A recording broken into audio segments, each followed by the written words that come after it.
Wisdom teeth, or third molars, usually enter the mouth between the ages of 17 and 25, a time of life that has been called the age of wisdom. When a tooth is blocked by another tooth, or grows in a manner that makes it impossible to enter the mouth normally, it is said to be impacted. Many people have one or more impacted wisdom teeth. This video explains how third molar surgery can help prevent later problems in your mouth and teeth. If wisdom teeth are to be extracted, we like to remove them when patients are younger, late teens or early 20s, because it's an easier surgery for patients. The bone is more forgiving, the teeth aren't fully formed, and we don't have to worry about the roots being close to important structures like the nerves in the lower jaw and the sinuses in the upper jaw. You know, the problem with third molars is that they often do not have enough space to grow into the mouth. For some patients, the teeth do come in, but are so difficult to keep clean that it's better to remove them so that they do not develop problems that affect the teeth in front of the third molars. Sometimes these teeth are stuck or impacted underneath the gums. That gives them the potential to develop cysts and cause other problems later in life. Because the likelihood that impacted third molars can cause problems now or problems in the future, they are generally recommended for removal when a person reaches the late teens or early 20s.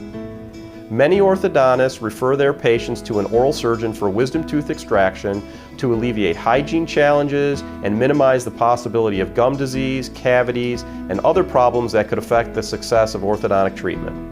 If your orthodontist recommends extraction, you'll meet with the oral and maxillofacial surgeon beforehand. The surgeon will evaluate your particular situation and may perform certain diagnostic tests. For surgery, it's very important that the mouth be clean. We ask patients to brush and floss their teeth as usual.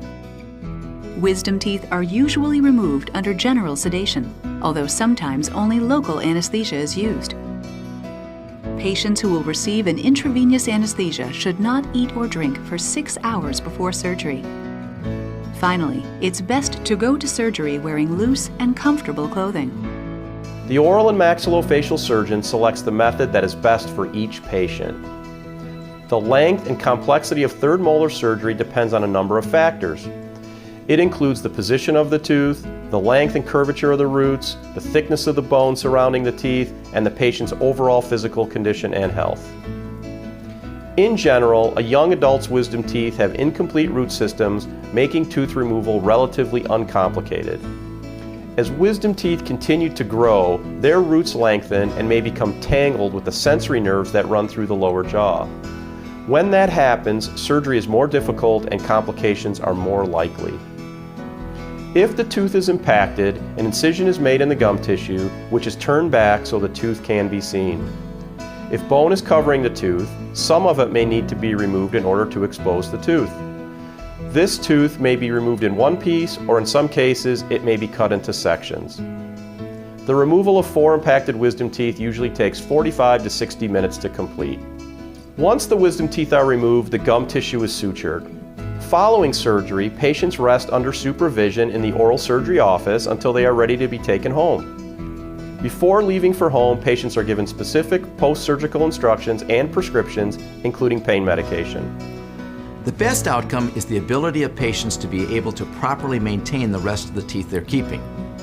Long-term, patients can expect to experience improved dental hygiene and ease of home care. For more information about third molar surgery, contact your orthodontist or your oral and maxillofacial surgeon.